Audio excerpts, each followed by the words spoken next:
Hi-ho, Tudor-minded people. It's Philadelphia Carrie for Tudor Time Machine. Today I speak to you of miserable maladies of the body, putrefied rotting of the lungs. Oh, poor King Edward. He did die a monstrous death, the poor boy. It is Edward the Sixth I speak of. Mary Sidney did put him in mind. She did visit court last night, and she did tell me the tale of the end of the poor King Edward. Her father, Sir Henry Sidney, witnessed all. It was grueling, for the disease did not take Edward off quickly, but rose and fell and lingered and turned. It attacked time and time again. A child so blessed was Edward Tudor, but also so cursed. He was never as robust as his father, King Henry, no doubt due to the weakness of the mother, Jane Seymour. 'Tis always the mother's fault.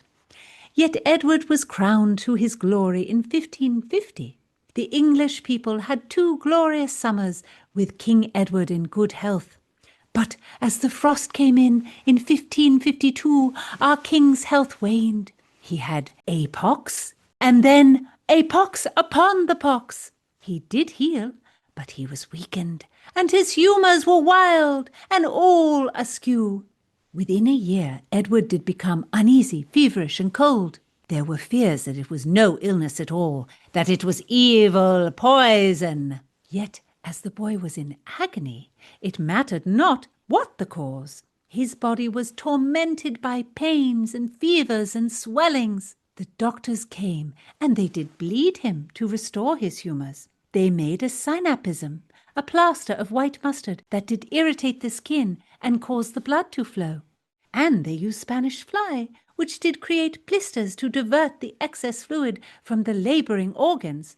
Such scientific prowess, but all for naught.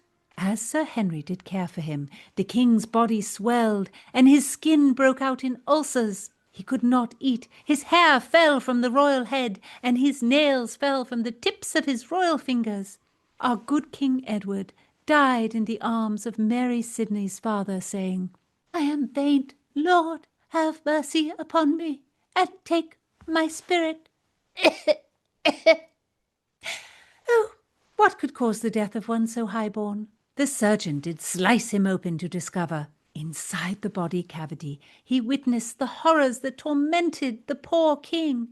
'Twas his lungs. They had 2 great ulcers upon them that were rotting like the state of Denmark. Fortune favoured me, for my good Queen Bess's death was not so reeky and vile, and I stood just beside her and held her hand. In the other hand I held a nosegay. It was quite neat. Fortune smiled on me. Miserable maladies of the Tudors. How now, Tudorphiles? What think you?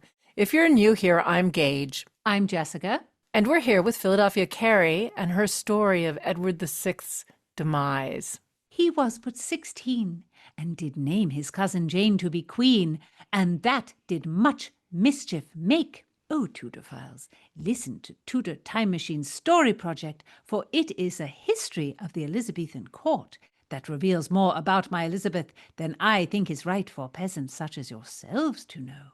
But you must listen, for indeed it is shocking. Subscribe on YouTube, Podbean, or Spotify while you are gadding about, and give me a like.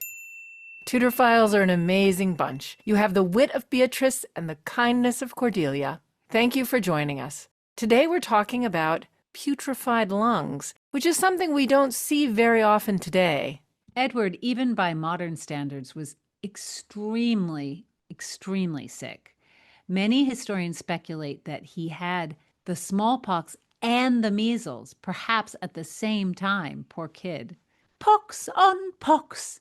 It was well known that the king suffered a bout of the double pox. Actually, we do have vaccines for both of those diseases now.